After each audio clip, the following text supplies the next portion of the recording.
Let's go to you, actually, Zoe Bakoko.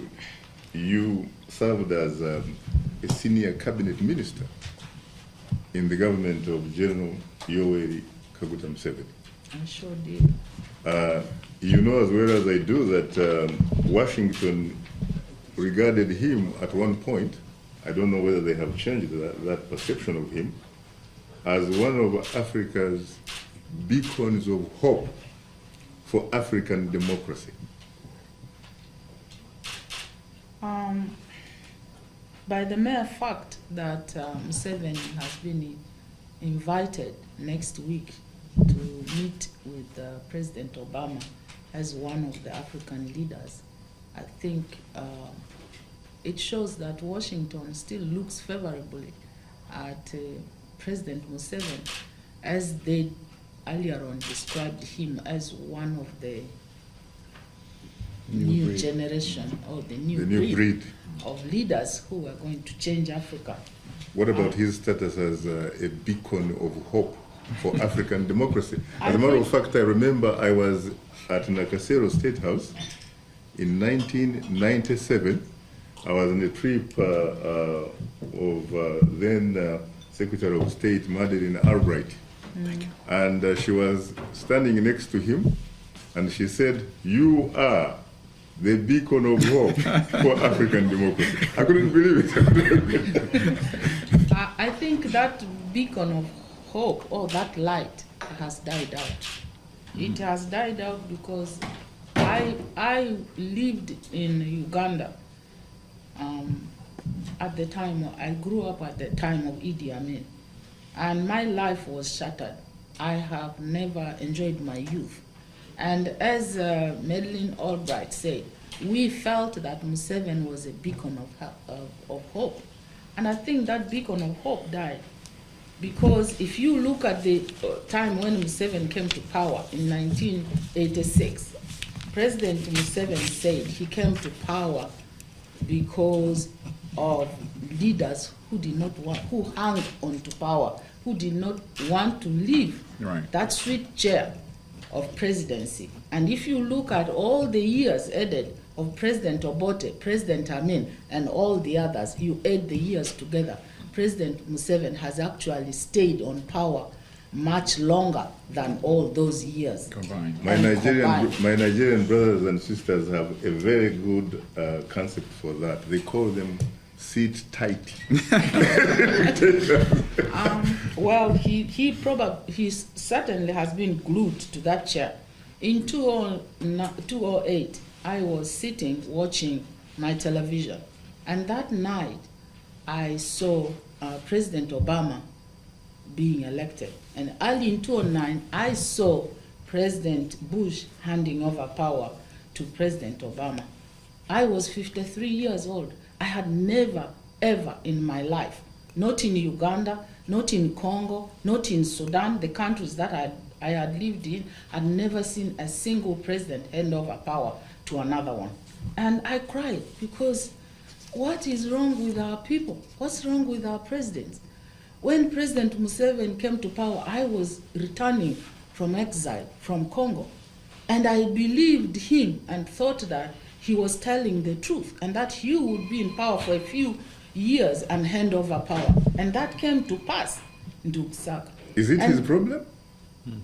That he's still in power? Because he has said, frankly, among other things, that he succumbed to pressure, to the pressure of his own people who wanted to shift the political constitutional goalposts so that he can actually stay in office, because he's a terrific leader.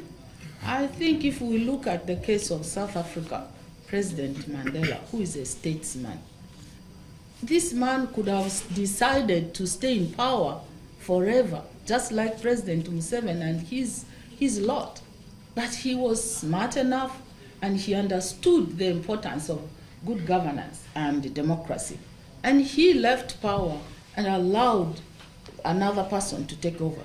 Museveni's gluing himself to this seat is an indication that he doesn't have to have pressure from his people to stay. He could willingly walk out. So he's a willing partner in this pressure, and I believe that the pressure actually is coming from him. Africa and Uganda does not need strong men. Africa and Uganda need strong institutions. If our continent is to get out of the rot of corruption and the conflicts that are going on in the continent. And for me, I think President Museveni has the choice to hand over power peacefully and then sit aside and become a father of the nation. He has lost that, and he is preparing to stand again in 2016, which means he's going to be in power for almost 40 years.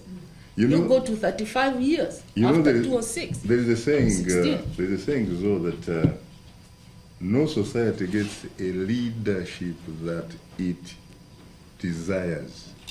Rather, what you get is what you deserve. Where were you in 2005 when the constitution was changed? I was in the UK for 3 months when I was sick. But you were... I was a member of parliament, yes, and I was a minister then. Did you vote? But I and did if you not, voted, because I was not there. I was actually if you were there, sick. how do you think you could have voted? I know that I stood with my brother, the late Honorable Ayume, when he tried to raise the consciousness of all the ministers and President Museveni that this was actually abrogating the constitution if the term limit was removed. But of course, Mr. President Museveni was desperate to continue and prolong his seat and power. And so he actually told us to shut down and say that the constitution had to be changed. And it was under duress, I believe, that most of the members of parliament voted. Because even within parliament, the method was changed. It should have been voting by secret ballot. And, you know, immediately the process was changed. People were to vote, stand up, go and vote. And in the gallery, you had all the security people watching and looking who was not going to vote. But you know why? I mean, you probably know why. After all, didn't he, in fact, deposit almost $3,000 on the accounts of members of parliament from his political party, the NRM? Only. Was there any member of parliament who declined to take the money? Museveni says it was facilitation.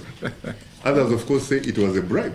Yeah, why would a president actually deposit or give money to members of parliament so that they can vote in his favor? Why should the members of parliament accept the money? He is doing that because he wants to force the arm of the members of parliament to vote in his favor. I'm not supporting the members of parliament in this case, but I think the president is wrong. Because there are so many issues that should be addressed in Uganda. You may have read lately, women delivering in toilets and kitchens, no proper health care, the schools are a mess, the teachers are not being paid effectively. Teachers are getting like 200,000 shillings, which is less than $100. And so if you look at this, I think President Museveni is the one who is manipulating the situation in his favor. The members of parliament don't have a choice in this. They have a choice. They don't.